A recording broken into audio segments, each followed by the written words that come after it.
Quando a gente começa a estudar integrais de linha, nós somos apresentados aos campos conservativos, né? E para ser um campo conservativo, a função que é dada, a função de campo vetorial, ela tem que obedecer esses três critérios aqui, ou esses três itens. Primeiro, as integrais de linha de f são independentes do caminho. Segundo, as integrais de linha de f em circuitos fechados são sempre iguais a zero. E terceiro, f é o gradiente de alguma função de valor escalar, ou seja, se f define um campo conservativo, vai existir uma função φ de tal forma que o gradiente de φ é igual a f, que é essa função de campo escalar. Esse passo 3 aí que cobra nas provas? Oi? É esse passo 3 aí que é cobrado nas provas? Não é que seja... esse passo é cobrado nas provas. O que é cobrado nas provas? Você vai ter uma questão onde pede-se para verificar se o campo vetorial ele é conservativo. Ele sendo conservativo, aí a gente cai o quê? Na existência de uma função φ. Logo, esse campo conservativo ele pode ser representado por uma função gradiente, que é o potencial dessa função. No tópico a seguir vem aquele teorema das quatro equivalências, né?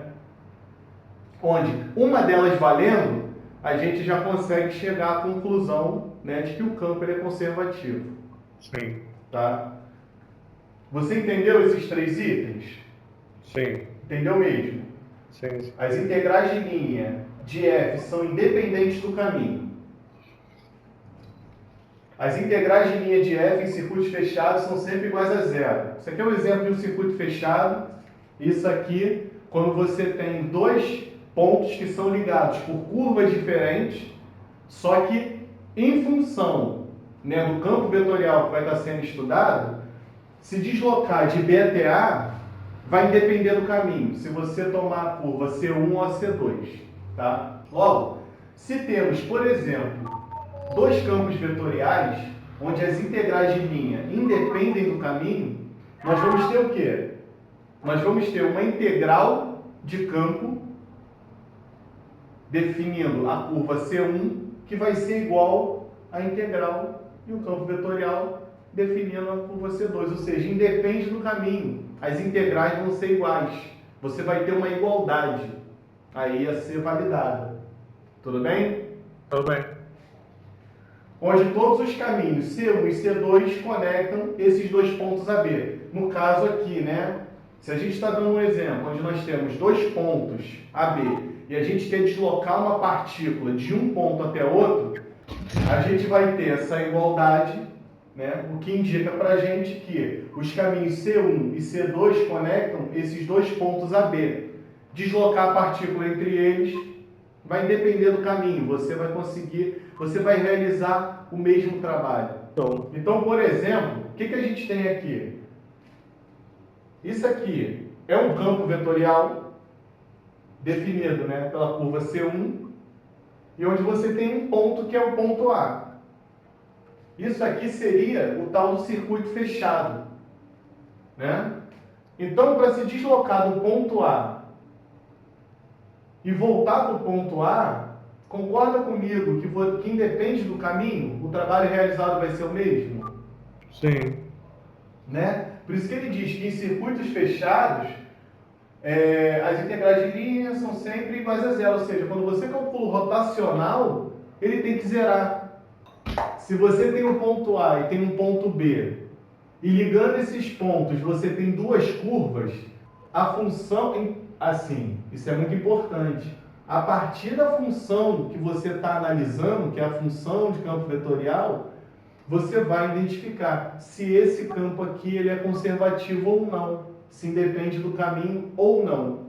Independendo do caminho, você justificando, né, que f no R2 ele é de classe C1 simplesmente conexo do R2, pelo teorema das quatro equivalências, vai valer que ele é conservativo.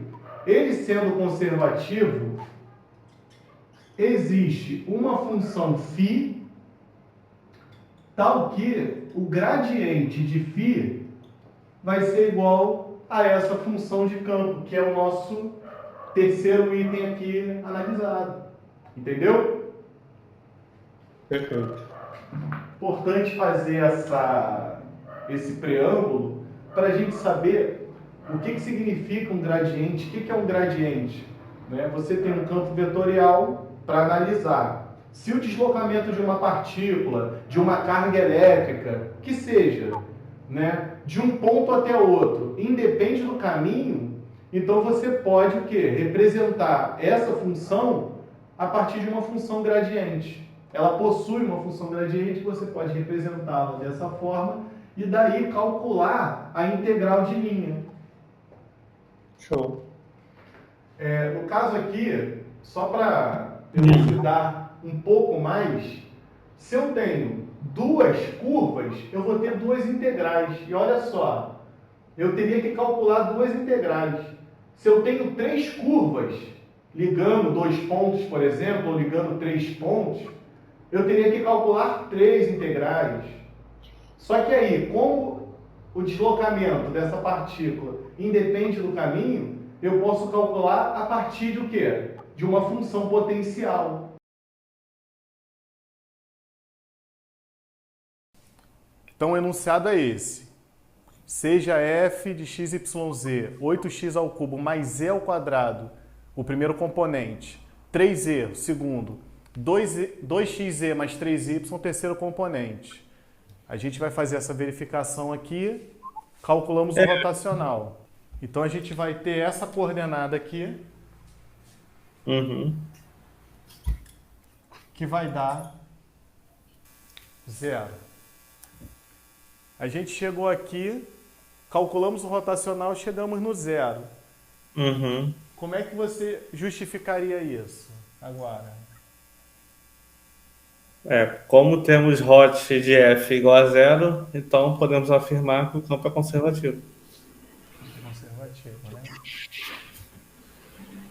Uma outra forma da gente calcular e ver se f é conservativo é como? Pelas quatro equivalências. Não. É mais fácil até. Destacamos os componentes. Não, sim, aí você bota P igual a P em relação a X igual a Q em relação a Y. Aí depois P e R, né? Aí depois Q e R. Isso. Aí tu justifica que é pelo teorema das quatro equivalências, né?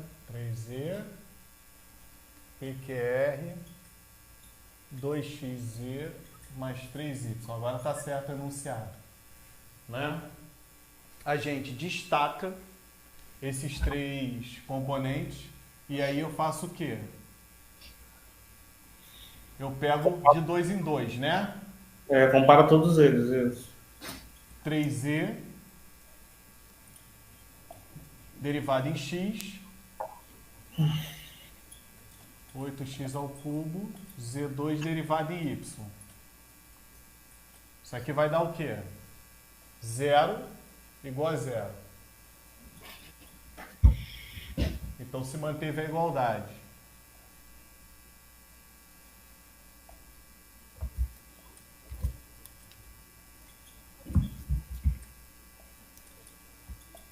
Estou pegando P e R.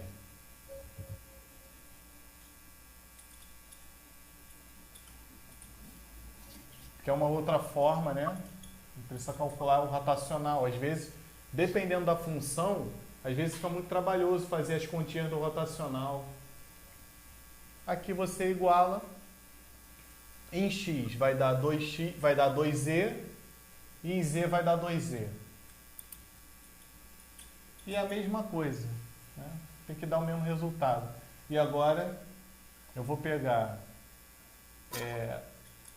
2xz mais 3y derivado em y tem que ser igual a 3z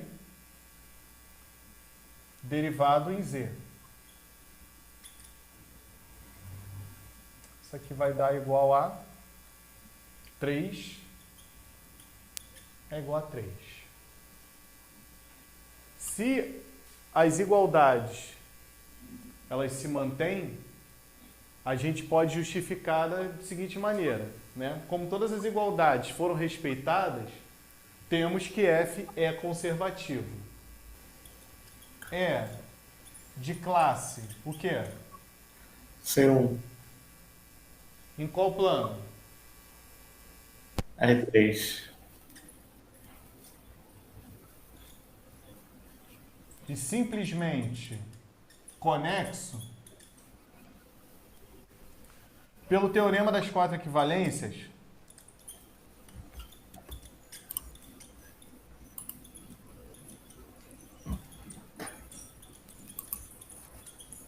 F é conservativo.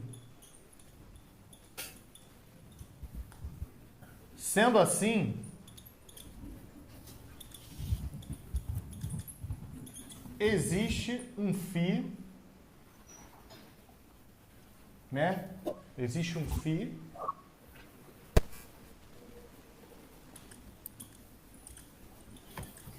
uma função φ, né, do R3 no R3, tal que o gradiente de φ vai ser igual à nossa função. E agora eu consigo representar essa função aqui de campo escalar por essa função potencial. Derivada parcial de φ em x, derivada parcial de φ em y e a derivada parcial de φ em z tem que ser igual a quem? As componentes, as respectivas componentes da minha função f.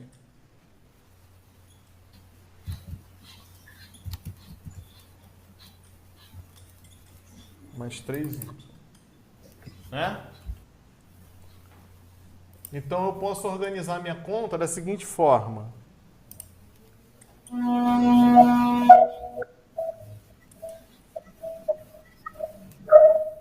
Na verdade, eu já posso mudar aqui, né?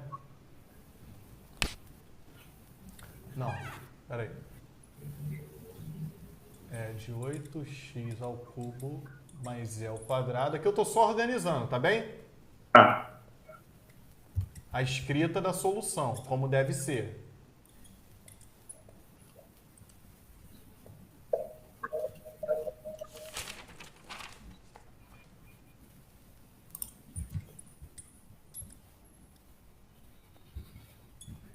É 2xz mais 3y. O que nós vamos fazer agora? Qual é o segundo passo aqui de resolução? Nós vamos integrar cada uma dessas componentes. Pera, como é que chama esse negócio que você botou, essa simbologia que você botou primeiro aí? Oi? A simbologia que você botou primeiro aí, como é que a gente lê ela? É chamada DROM. Tá? Que Mas ela quer dizer o quê? são as derivadas parciais. Você está derivando φ em função de x. Não, eu entendi, mas entendi. Tá? É porque geralmente a gente não bota essa data grega aí não, né? A gente bota só o 6 ao contrário ali. Sim. Então a gente vai integrar cada uma delas. Eu vou fazer a primeira integral. É em relação a x só? Isso aqui em relação a x, isso aqui em relação a y, isso aqui em relação a z. Integral, né? Integrar, é. Então, é porque aqui, ó, como eu tenho essa igualdade aqui, ó, esse primeiro componente e esse primeiro componente, esse segundo, esse terceiro. Quando eu integro, né, dos dois lados, a integral da derivada se anula e eu vou ficar com a integral do componente. Entendi.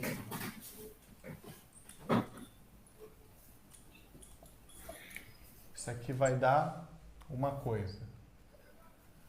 A integral de 3z em dy vai me gerar outra coisa. E a integral de 2xz mais 3y em dz vai me gerar um terceiro resultado.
O que acontece? Você calcula as integrais, só que quando você calcula a integral em x, você vai ficar com uma função em yz. Sim. Isso aqui vai ter que te gerar alguma coisa. A mesma coisa acontece com dy e com dz. Então o que eu tenho aqui? Eu tenho esse cara aqui, ó. 2x à quarta. Uhum. E agora, olha só. O que eu tenho aqui? X é o quadrado. E aqui? Essa é do terceiro, né? É. X é o quadrado também. X é o quadrado também. Você tem uma igualdade aqui. E aqui? Em dy? 3y. E no dz? Aqui. 3y também. Então você tem uma igualdade, ou seja, você chegou nos seus componentes que estavam faltando. Que fica x ao quadrado mais 3yz. Eu marquei aqui em cima, mas poderia ser aqui. Então essa daqui é a sua função potencial. Deixa eu acabar de passar limpo aqui. Não precisa não. É uma função potencial de f. Você tem as componentes. Qual é o propósito da gente calcular essa função potencial? A gente está buscando a primitiva que gera essa função aqui, que é a do campo vetorial. Se você pegar isso aqui e derivar parcialmente em x, você vai chegar ao quê? Faz esse teste aí. Faz o teste. Você derivando isso aqui em x. O x vai ficar... Vai ficar 8x3, 2xz. Não, não pode ser 2xz. Porque o que está elevado ao quadrado é z, tá? Viajei, tá certo, Então, tá certo. É z ao quadrado, na verdade. Z ao quadrado. Então você chega no primeiro componente. Então você achou a primitiva. Olha só que interessante. A função potencial, como um todo, ela é uma primitiva de cada componente da função de campo vetorial. Tô entendendo. Aí se eu derivar em y, eu acho que é o segundo. Se eu derivar parcial, você vai encontrar 3z. Ó. Em y, isso é 0, isso é 0, isso aqui é 3z. Em z, aqui é 0, aqui é 2x e aqui é 3y. Show. Então a função potencial, ela é a primitiva da função de campo vetorial. Se você derivar parcialmente essa função potencial em x, y e z, você vai encontrar os componentes da tua função original. Eu tenho uma função de uma região que é subconjunto de Rn, né? Em Rn. Pô, ficou feio isso aqui. Isso aqui não implica, né? Leva elementos de Rn a Rn. Com n igual a 2 ou 3, ou R2 ou R3, um campo vetorial contínuo e conservativo. Ó. Campo vetorial contínuo e conservativo. O que isso quer dizer?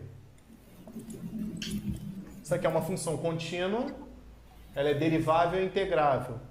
E ele é conservativo porque independe do caminho, tal que aqui, ó, o gradiente de φ é igual a essa função na região, em D. Se C, isso aqui é importante, tá? Você, se puder copiar, para entender, né? Sim, sim. É uma curva em D com ponto inicial. Isso aqui é por exemplo, tá? Com ponto inicial A e final B. Então vale, né? Aqui, ó, a integral de campo de f dr, aplicando, né, o teorema fundamental, você vai ter B, né, é final e inicial. Isso aqui é o teorema fundamental. φA.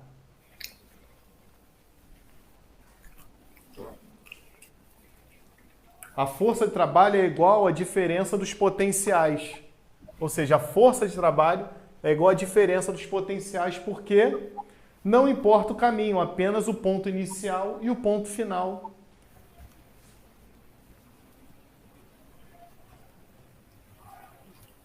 E o C1 são curvas que têm derivadas parciais contínuas no caminho.